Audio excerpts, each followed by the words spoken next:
I'm Tyler Korn, and it's my privilege today to ask the ambassador some questions. We have some pre-selected questions, and then we're going to open it up to the room if that's okay with you. Ambassador, thank you very much for coming. It's a true privilege to have you in the world-famous Chabad of Naples. And I was pleased to see you this past November at the annual dinner for the Zionist Organization of America. I know that you are a tireless spokesman on behalf of Israel in the United States and throughout the world. And you were, I know, just at the Israel Bonds annual dinner. And your voice is a very important one that resonates clearly. And I know that you are known both here and in Israel as having one of the most clear, moral, and principled voices, especially about Israel, and we very much appreciate it. The first question is this. The new administration under President Trump is seen by many as boding very well for U.S.-Israeli relations. President Trump has repeatedly spoken about his affection for Israel, about the unfairness of its treatment at the UN and elsewhere. He's spoken out strongly against the Iranian nuclear deal. He has even spoken strongly in favor of moving the U.S. Embassy to Jerusalem. In the first few weeks of President Trump's administration, though, the message has become a little less clear.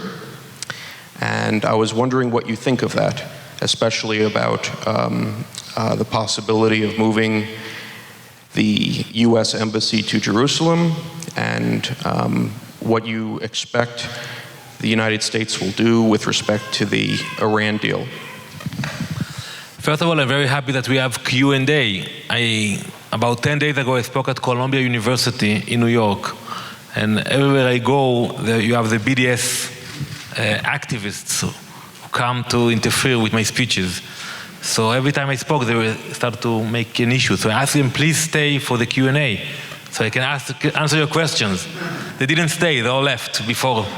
But here I'm very happy to have the dialogue. Indeed, we're looking forward to work with the new administration. Prime Minister Netanyahu had a very successful meeting in the White House. And also you could feel that it was a very pleasant atmosphere. And for him it was a good opportunity. You know, I think the Prime Minister was the first leader from the Middle East who met the President in the White House. And I know that he's planning to come in March again to visit President Trump.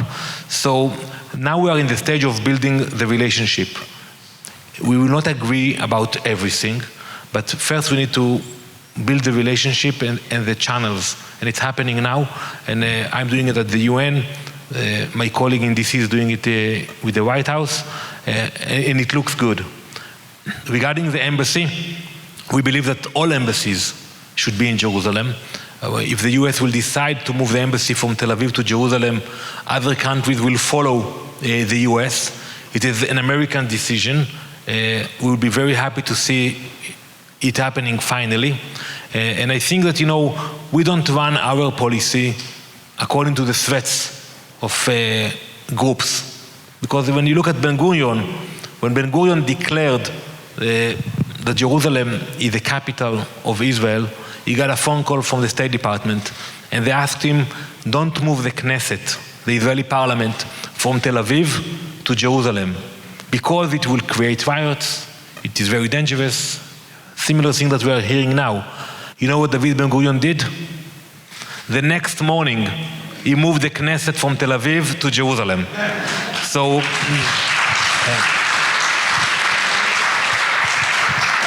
I believe that the administration will discuss it, but we will be very happy to see it happen. Since you mentioned that, there's something that I've never understood. Maybe you could explain it. Western Jerusalem is not contested territory, even by the Palestinians, at least the Palestinian Authority, supposedly. The world recognizes, and the UN has recognized, Israeli sovereignty in certainly Western Jerusalem. So why is there so much opposition to moving embassies to even Western Jerusalem if that's not contested? Well, you don't expect me to represent our adversaries, but what I do hear that they are saying that there will be one day negotiations and it should be part of the negotiations. I don't buy it because you mentioned it. In any case, Western Jerusalem will be part of the capital of Israel. For me, all of Jerusalem is the united capital of the Jewish people for centuries. But I do agree with you that nobody can come and blame any country if it will put its embassy in Western Jerusalem. But you know, I don't think we should try to satisfy our adversaries all the time. We cannot do it. And when you look at what's happening today in the Middle East, in Lebanon, in Syria, you see Israel is the only stable democracy in the Middle East. And I think our friends here in America appreciate that. And the people in the US appreciate that. In the Congress we feel it. And I think that's what they give us the courage to continue with what we are doing.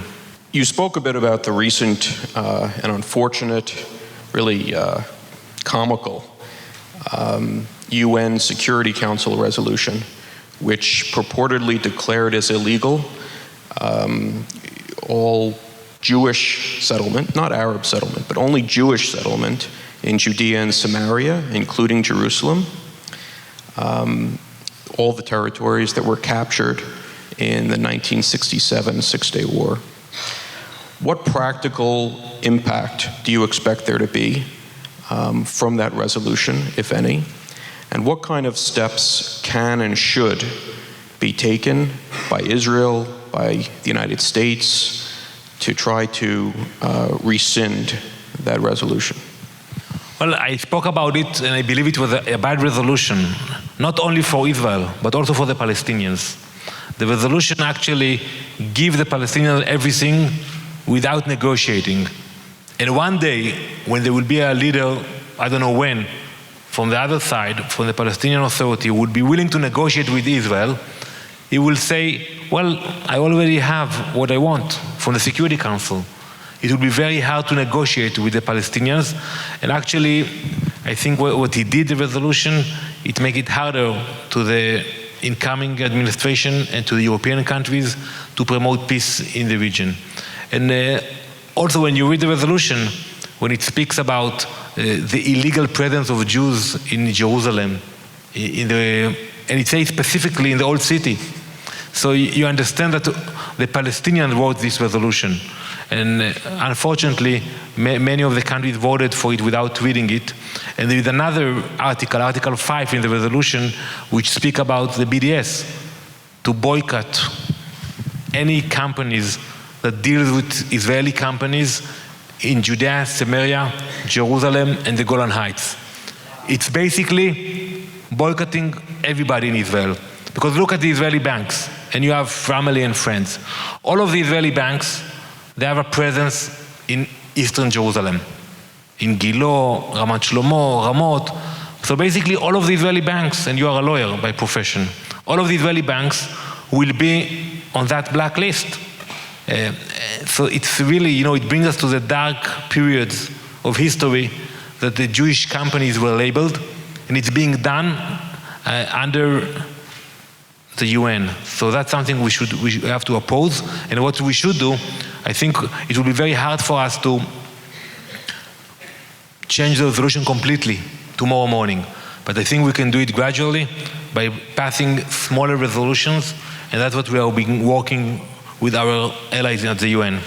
As you also mentioned, the new United States ambassador to the UN, Governor Nikki Haley, just recently issued a very scathing criticism of the UN Security Council following her very first meeting there, where she came out and very colloquially said it was one of the more bizarre meetings she had ever experienced, because the UN Security Council was focused not on all of the terrible things that are going on around the world, not Sudan, not North Korea, but only on Israel and condemning Israel. She seemed to suggest in her remarks very pointedly that the United States would no longer tolerate its allies acting in such an unfair way towards one of the United States' other important allies, namely Israel. What actions can we look forward to expecting the United States to take in coordinating with its allies to try to treat Israel a little more fairly? Well, I think it is the right approach, and I think that the ambassador made the right approach when she entered in. And today, when you look at the budget of the UN, 24% of the budget of the UN is coming from you guys, from your taxpayers' money. So you're paying almost 1/4 of the budget of the UN. So I think that it is about time that the countries which give most of the money will demand to see reforms at the UN. So I know there are a few legislation now in Congress, and I think the right approach should be to demand from the UN to change. And let me give you an example. Today I saw at the UN that you have anti-Semitism. Today it's not politically correct to say that you are anti-Semite. So people say, well, we are not anti-Semite, but we are anti-Israel. But it is pure anti-Semitism. I had in one of the Security Council meeting, the ambassador from Venezuela, Ambassador Ramirez, he said that the Israelis are planning the final solution against the Palestinians. And that was shocking. So I called my colleagues and we demanded that he will apologize. It took him a few days. He called me almost at midnight on my cell phone. And he started his conversation by saying, Ambassador Danon, I don't speak with Israelis, but I had to call you to apologize. So I told him, Ambassador, don't apologize to me. Apologize to the Jewish people. And don't do it over the phone at 11 o'clock. Do it at the Security Council. So it took him a few days, and he did. He apologized publicly. But today you have anti-Semitism inside the UN. There are certain committees at the UN that are being funded by the UN that promote incitement and hatred. So I think that the US and other democracies should demand that the UN will stop funding those agencies. So I'm very optimistic about it. It will not be easy, but I think the approach of Ambassador Haley, it is the right approach. We have questions from the audience, and I'll start with the first one. It says, please respond to Secretary John Kerry's comments about Israel being either a democracy or a Jewish state, but not being both. Well, I listened very carefully to Secretary Kerry's speech. Actually, he mentioned me. I don't know if you paid attention to that, but when he started his speech, he said that what I said about the resolution was incorrect. Because I said that we have the same values, the shared values between the people in Israel and the people in America. And he said that because of the values, he supported the resolution. But I think when you look at that approach, you understand it is not the right approach. Because we believe that we can stay a strong democracy in Israel, but at the same time, we have to make sure that when we sign an agreement, we don't endanger our citizens. Look at what's happening today in Gaza. 12 years ago, an Israeli prime minister decided to evacuate all the Jews out of Gaza. And look what happened in Gaza today. We want to sign peace treaty. And we did it, by the way. Prime Minister Begin was the first one. We signed an agreement with Egypt. We signed an agreement with Jordan. So we are willing to sign agreements. But we are not willing to sign an agreement with the terror entity that incite and support terrorism. And it's not about two state or one state. It is not about that. When the PLO, the Palestinian Liberation Organization, when it was formed? In 1964, before the 67 war. So those Palestinians, they don't want a Palestinian state alongside Israel. They want a Palestinian state instead of Israel. So we will not be willing to sign any agreement that will serve their goals until they will recognize Israel as a Jewish state. And then we can actually come, sit down, and negotiate with them. Palestine was never a state nor a country. How can the Palestinians claim it? And why do other Arab countries not take more refugees? Well, it's, I think we don't have to argue here in Naples. When you look at what's happening with the Palestinian refugees, it's very interesting, because my father was a refugee as well. And by the way, there were more Jewish refugees coming from Arab countries into Israel than Palestinian refugees that left Israel to Arab countries. But what we did with the Jewish refugees, we adopted them, we supported them. My father, when he came in, he lived in a tent for the first year with 7 brothers and sisters. But then he was able to live and build his family. Unfortunately, we see that the Arab countries do not support the Palestinian refugees, and they are using them as a tool. And that is unfortunate. And today, when you look at what's happening in Syria, you have millions of refugees leaving Syria. In Jordan today, you have 1 million Syrian refugees that I don't know if they will go back to Syria. So I think today we should ask the Arab countries why they are not doing more. We support Syrian refugees, by the way, and I'm very proud of that we treat wounded Syrian refugees in our hospitals in Israel. And you ask yourself, some of the rich Arab countries, why they are not supporting the refugees coming out of Syria? I don't have an answer to that. I don't want to get you into any trouble by disclosing any information from your time as Deputy Defense Minister, but this next question is, what would compel a preemptive strike against Iran? Well, first of all, one thing we can say very clear, we were against the agreement. We thought it was a bad agreement, and it is still a bad agreement. And we expect that the countries which signed the agreement will enforce the agreement. And I think it is about time to think about new sanctions. And it is not only about the agreement. When you see what the Iranians are doing in the region, supporting the Hezbollah in Lebanon, supporting different radical groups in Yemen, you understand they are going to a very specific direction. When they send a ballistic missile test, and they write on the missile, we should wipe off Israel off the map. By the way, they're doing it in Hebrew, with no mistakes. You ask yourself, where are they heading? And I think for us it is a major threat. We still keep all options on the table. And for us, we expect more from the international community, but when we look at our short history, whenever we had to protect ourselves, we did it. So we will keep monitoring very carefully what's happening in Iran, and we will keep request our allies to do more. Can you speak about the improved relations between Israel and other Middle East countries? I had the pleasure to visit Dubai a few months ago, and it's not easy for an Israeli diplomat to visit United Arab Emirates. It was a whole process with security and everything, but it was a very important visit because today we work with the moderate Arab countries because we face the same threats. When we speak about Iran, the first issue that when we discuss global issues with our neighboring countries, they don't speak about the Palestinians, they speak about Iran. So for us it is an opportunity to work with those moderate Arab countries. And also, for many years people said, once you negotiate with the Palestinians and you will solve the conflict with the Palestinians, you will be able to speak with the Arab countries. Today I think there's a new equation, that we speak with the moderate Arab countries, and maybe they will help us to negotiate with the Palestinians.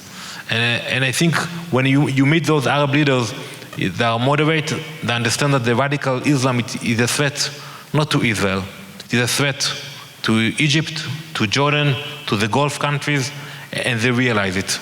Why do the Palestinians have any right to Judea, Samaria, or Jerusalem when they left Israel in 1947 and most are old or dead today? And I think what that question is asking is that my understanding is throughout the world, refugees are defined in a specific way legally. Refugees are people who are displaced by war or other circumstance. but not included in the definition of refugees are the children and descendants of those people. Yet in one situation, only with the Palestinians, are the descendants of refugees considered themselves to be refugees. Can you speak to that, please? I think too many people read my book here in this audience, because you take all the right questions. I absolutely agree with this question. Today you still do have Palestinians who fled or ran away from Israel, but not many of them are still alive. And only the Palestinians that you mentioned are being recognized as refugees. And in the UN, they have special committees to deal with the Palestinian refugees, and they're trying to keep it alive. But I think they should be treated like any other refugee. And when you look at refugees in Europe and other places, they are being treated, they are being supported, but the issue of the Palestinians is being used in order to fight against Israel. And we all know, even when you speak with the Palestinian leaders, that they will not come back to Israel, period. And they will, if there will be one day a Palestinian entity, they will not come back to the Palestinian entity, because the Palestinian leaders understand it is not feasible to bring millions of people back. So it's only a tool and they are being used in order to fight against Israel. This is a personal question, Mr. Ambassador. You should ask my wife if it's personal. This question is asking, what is your family's background? My family background is like most Israelis. It's a mixture of Jews who are coming from all over the world. My late father immigrated from Egypt. Originally, his family was in Spain. They moved to Morocco, from Morocco to Egypt, and then they came to Jerusalem. My mother, her father, made Aliyah. He moved to Israel from Russia with a camel and donkeys. So you can imagine when it happened. So I think, like most Israelis today, we are very proud that we brought people from all over the nation, and we were able to build a beautiful country. This is an interesting question. How is the Shia and Sunni conflict reflected in votes at the UN? Do you see any difference between Shiite and Sunni countries? Indeed. Take, for example, Saudi Arabia and Iran. Today, Saudi Arabia, they take a bold approach against Iran. And I will give you two examples. I tried to pass a resolution at the Security Council that Hezbollah is a terrorist organization. Simple. Not in the UN. The Russian vetoed it, and it didn't pass. The Security Council of the UN is not willing to recognize Hezbollah as a terrorist organization. The Saudis took the same resolution to the Arab League, and they passed it. So the Arab League recognized Hezbollah as a terrorist organization, and the UN is not willing to do it. So it shows you where it stands. And a few weeks ago, I revealed, being in the Ministry of Defense, I always call my colleagues in the Defense Ministry. I tell them, give me more intelligence, because I want to show it to my colleagues. It's helping us. And we always have the tension if we want to release information to support our PR, and I know many of you are frustrated about the Israeli PR. So we're trying to reveal more information, and it's not easy. But a few weeks ago, I was able to get some information that showed that the Iranians are using commercial flights to transfer weapons to Lebanon and Damascus. So by the way, if you want to fly the Iranian airline, I don't recommend it. Take another airline. But they're using their official Iranian airline daily flights from Tehran to Beirut and Damascus. And on the flight, they're putting weapons and missiles. A few days after that, the Saudis sent a similar letter with the same information to the Security Council. And I didn't speak with the Saudi ambassador about it. So it shows that they are also aware of the threats. But sometimes, you take for example the Hamas in Gaza, Sunni, the Iranians give them a lot of money today. So it shows that even though they are not coming from the same ideology, when it comes to fight Israel, you will see that the Iranians are supporting Sunni groups. There will never be peace if Palestinians don't recognize Israel. What do you think it would take to make that happen? Well, I think that, it's basics. Many of you are business people. Before you sign an agreement, you see if you have a real partner, if you have a viable partner. And today, we don't have a viable partner. And we should acknowledge it.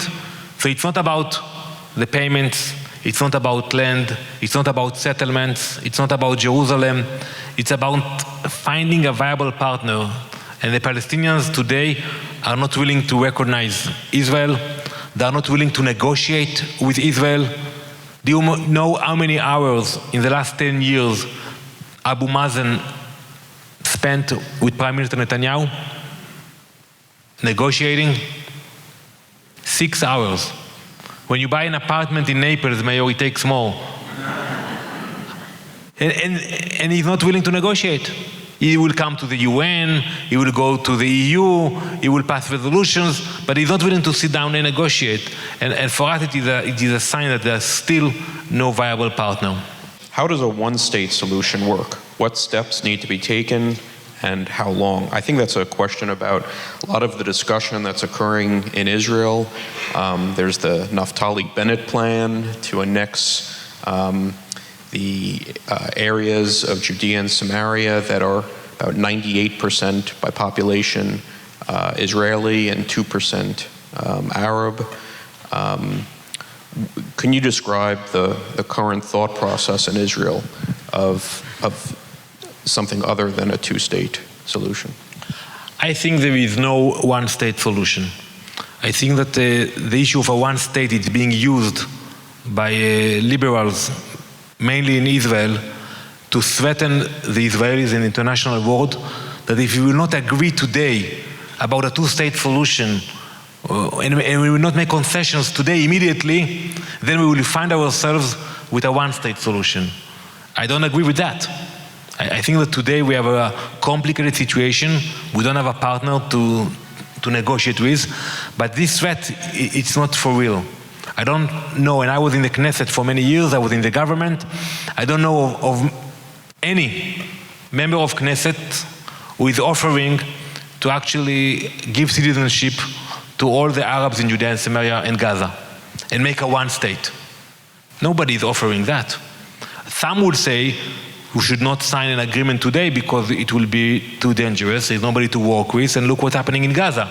But I think people are using it and say, well, if you don't sign the two-state solution immediately now with the condition that the Palestinians want, you will find yourself with a one state down the road. And I remember a few years ago, some of the extreme left organization in Israel, they put an ad campaign, and they said that within a year, if you will not sign the two-state solution, there will be a one state. And that was 10 years ago. So it's being brought up all the time. I don't think it's there. I think we need to find a partner, then we can negotiate with them. Maybe it will not be tomorrow. And I know it's very hard because people want fast solutions. They want, let's have an agreement, let's have a ceremony. Maybe it will take 5 years, 10 years, who knows? But until we will not find a real partner, we shouldn't take decisions that we will regret afterward. In theory, I understand the idea of peace in the Middle East, but in practice, how do you succeed against a religion whose mentality is the complete opposite? What are the strategies you use to work with or change the opposition's mentality? Well, that will be the last question. And I want to tell you that, when you speak about the Middle East, it's a different environment. You complain about your neighbors, the Canadians, the Mexicans, the ocean. When we look at what's happening in Syria today, the brutality, the insanity, when you look at what's happening in Lebanon today, we understand that we live in a very difficult area, and we have to acknowledge that. And for us, we have to be bold. We have to understand that we are a very young country and a successful one. And my main message to you today, that we have to be optimistic, because after you hear all the questions and all of our enemies and challenges, you think, wow. But when you come to Israel and you see the beauty, you see the innovation, you see the young people, you understand it's a great place, a great democracy, and we are very proud of it. And yes, we will not be able to change the neighborhood. We will not be able to change what's happening today in Syria or Lebanon. We will not be able to do that. And maybe it will be worse down the road. We don't know. But we have to keep our democracy strong, our economy strong, and together with our friends, Christians and Jews, we should continue to flourish. And I think we have done it in the last 68 years, and Bezrat Hashem will continue to do that in the future. Thank you. Thank you very much.